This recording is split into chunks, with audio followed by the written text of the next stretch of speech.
जिस समय पर रस्सी का ज्ञान होता है उसी समय पर रस्सी उपहित चेतन का ज्ञान होता है, और उसी समय पे साक्षी चेतन का भी ज्ञान होता है ना। वृत्ति उपहित चेतन और वृत्ति उपहित चेतन और रज्जु उपहित चेतन, दोनों चेतन एक हो जाते हैं।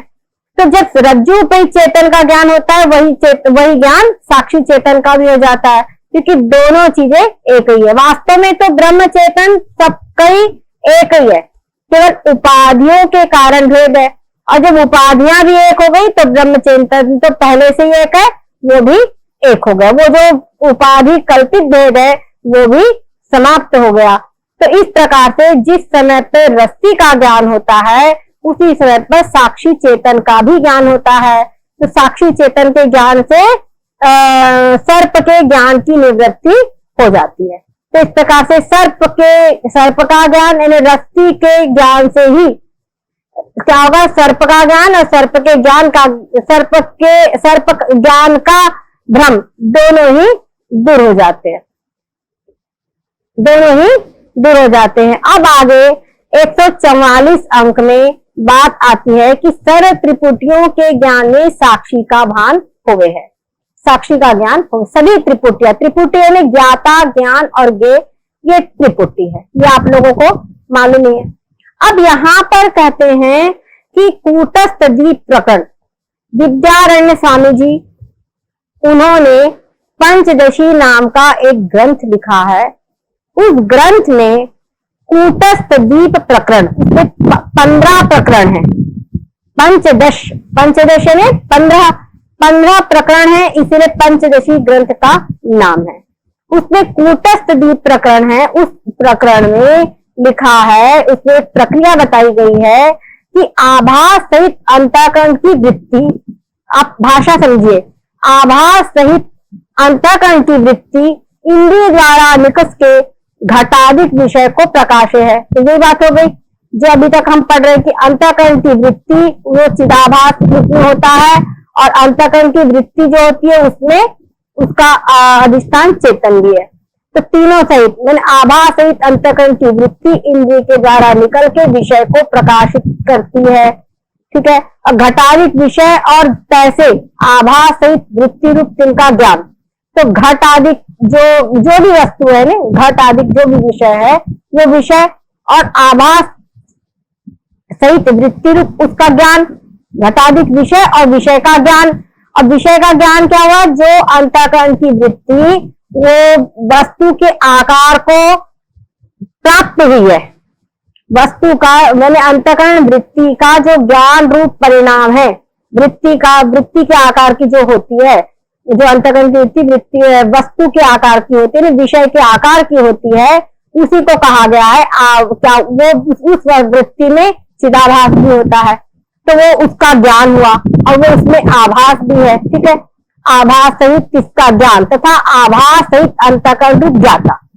और उसी प्रकार से आप समझ रहे हैं, आभास सहित अंतःकरण रूप ज्ञाता जो अंतःकरण है उसमें भी क्या है, आभास है, और अंतःकरण की वृत्ति में भी आभास है। तो अंतःकरण की वृत्ति जब निकली तो उसमें भी आभास है, और वही वृत्ति उसी अंतःकरण को फिर वृत्ति कहा जाएगा। तो क्या होगा, इन तीनों को साक्षी प्रकाशित करता है, ठीक है। इन तीनों को घट, विषय, अंतःकरण रूप, ठीक है। कैसे प्रकाशता है वो आगे बता रही, यह घट है।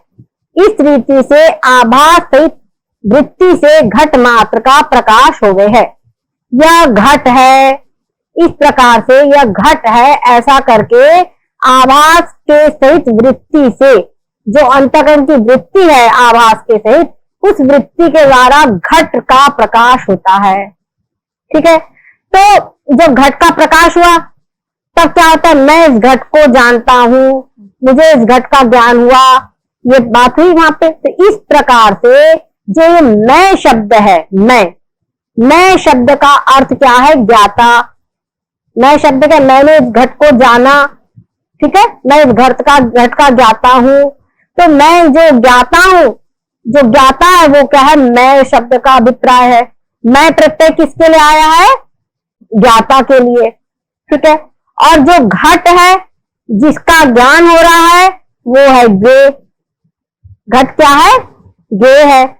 और उस घट का ज्ञान, ठीक है, और उस घट का ज्ञान, तीन चीजें हो गई, ज्ञाता, गे और ज्ञान, तीन चीजें हो गई। तो कहते हैं या त्रिपुटी का साक्षी से प्रकाश होवे, तीनों को मिलाकर हो गए त्रिपुटी। तो इन त्रिपुटी का साक्षी के द्वारा प्रकाश होता है, ठीक है। साक्षी है ना अंतःकरण उपहित चेतन, और वही वृत्ति उपहित चेतन है, ठीक है। हाँ, तो कहते हैं वो क्या है? साक्षी से इनका प्रकाश होता है। या प्रकार से सर्व त्रिपुटियों का प्रकाशक साक्षी है। इस प्रकार से सभी त्रिपुटियों का प्रकाशक कौन है? साक्षी है। यहाँ एक उदाहरण दे दिया सामने नेत्र का विषय, लेकिन कान के द्वारा जो ज्ञान होता है, या त्वचा के द्वारा ज्ञान होता है, नाक के द्वारा ज्ञान होता है। आप लोगों ने विचार चंद्रोदय में 14 इंद्रियों की 42 त्रिपुटियों का अध्ययन किया है ना।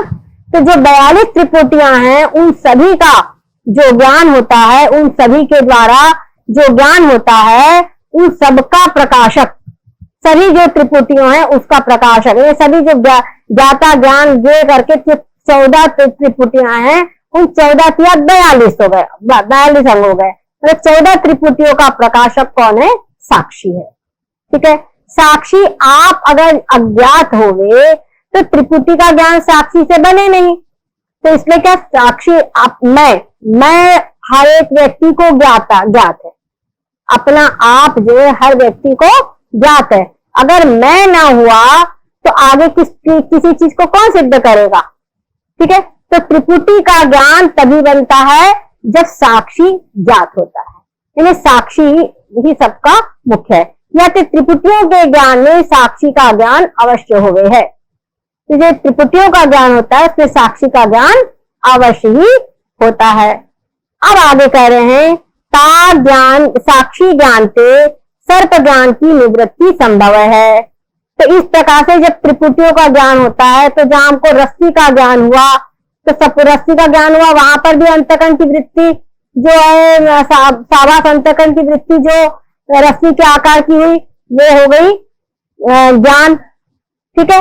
और जो रस्सी है वो हो गई गे, और उसके साथ में साभास अंतःकरण, ये हो गया प्रमाता। तो प्रमाता, प्रमाण, प्रमेय, ये त्रिपुटी हो गई। तो इस त्रिपुटी का एक उदाहरण दिया। उसी प्रकार से जो 14 त्रिपुटियां हैं, उन 14 त्रिपुटियों को साक्षी प्रकाशित करता है। तो इसलिए जिस समय पर साक्षी सब में ज्ञात है, ठीक है, साक्षी किसी में भी अज्ञात नहीं है। तो इस प्रकार से जब रस्सी का ज्ञान होता है तो उस समय पर तीनों संपूर्ण जो त्रिपुटी है उसके अंदर में साक्षी की ज्ञात सत्ता, साक्षी क्या है? ज्ञात है, साक्षी अज्ञात नहीं है। इससे साक्षी का जो ज्ञान होता है उससे सर्प ज्ञान की निवृत्ति संभव है, ठीक है। यदि साक्षी का ज्ञान होता है इससे सर्प ज्ञान की निवृत्ति हो जाती है, ये इनके कहने का मतलब है। या पूर्व रीति से सर्प और ता के ज्ञान का अधिष्ठान भिन्न भिन्न कया। तो जो उन्होंने कहा कि सर्प और सर्प के ज्ञान का अधिष्ठान भिन्न भिन्न है, तो जो भिन्न भिन्न है तो उस रीति से भी उन्होंने समझा दिया। अगर भिन्न भिन्न समझते हो तो भी समझ लो कि इस प्रकार से जो त्रिपुटी का ज्ञान हो रहा है तो उस समय पर साक्षी का ज्ञान होता है, साक्षी के द्वारा ही सब सिद्ध होते हैं। तो इसीलिए उस समय पर साक्षी क्या है? ज्ञात है। इसीलिए साक्षी के ज्ञान से सर्प ज्ञान की निवृत्ति होती है, ये यहाँ पर कह दिया। इतने इन्होंने यहाँ पर शंका का समाधान किया।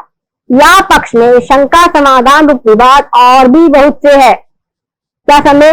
चित्त सुखी, ये इसमें अध्यास प्रकरण, चित्त सुखी एक ग्रंथ है। इस ग्रंथ में भी अध्यास का ही पूरा निरूपण है। अध्यास